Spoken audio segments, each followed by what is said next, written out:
वचन के कारण जो मैंने तुमसे कहा है शुद्ध हो। तुम मुझ में बने रहो और मैं तुम में। जैसे डाली यदि दाखलता में बनी न रहे तो अपने आप से नहीं फल सकती, वैसे ही तुम भी यदि मुझ में बने न रहो तो नहीं फल सकते। मैं दाखलता हूँ, तुम डालियाँ हो। जो मुझ में बना रहता है और मैं उसमें, वह बहुत फल फलता है, क्योंकि मुझसे अलग होकर तुम कुछ भी नहीं कर सकते। यदि कोई मुझ में बना न रहे तो वह डाली के समान फेंक दिया जाता और सूख जाता है, और लोग उन्हें बटोर कर आग में झोंक देते हैं और वे जल जाती है। यदि तुम मुझ में बने रहो और मेरा वचन तुम में बना रहे तो जो चाहो मांगो और वह तुम्हारे लिए हो जाएगा। आमीन। आमेन। हम यहाँ पर देखते हैं सुसमाचार की पुस्तक। ठीक है, ये एक सुसमाचार है। ठीक है, इधर ध्यान दे सभी लोग मिलकर। ऊपर क्या लिखा है कि यीशु क्या है? वो सच्ची दाखलता। दाखलता का मतलब, दाखलता का मतलब मालूम? दाखलता क्या होती है मालूम? नहीं मालूम? वो जो शाखाएं होती है टहनी। हाँ, जो शाखाएं होती है जो ऊपर की तरफ बढ़ती है। तो जैसे अंगूर की दाख देखी किसी ने? अंगूर की जो बेल होती है वो नीचे से क्या करती है? ऊपर जाती है। और अंगूर तो खैर फल है, हमने नहीं देखा है इसको बढ़ते और फलते हुए, लेकिन एक सिंपल सी दाख को हम देखते हैं जो रोडों पे लगाई हुई होती है। वो लगाई कहाँ जाती है? नीचे। लेकिन वो बढ़ती कहाँ है? ऊपर की ओर। हाँ। इसलिए उसने ये उदाहरण के तौर पे कहा कि सच्ची दाखलता मैं हूँ और मेरा पिता किसान। है ना। तो हम क्या देखते हैं कि हम जिस खुदाबंद की परिस्थिति कर रहे हैं वो खुद ही एक दाखलता है।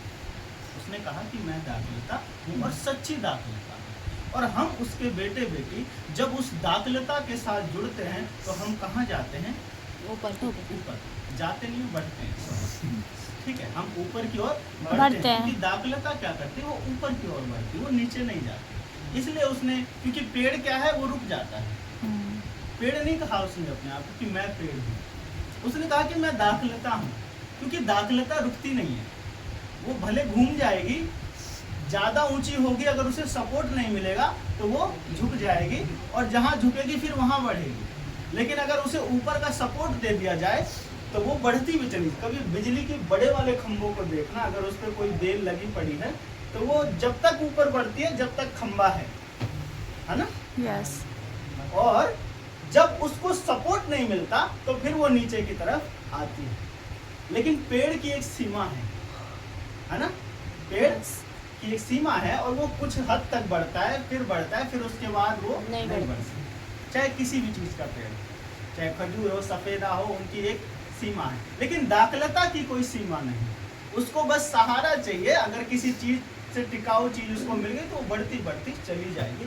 इसलिए यीशु मसीह ने कहा कि सच्ची दाखलता मैं हूँ और मेरा पिता क्या है? वो किसान। Hallelujah, hallelujah. और यहाँ लिखा है कि जो डाली मुझ में है और नहीं फलती उसे वह काट डालता है, और जो फलती है उसे वह छांटता है ताकि और फले।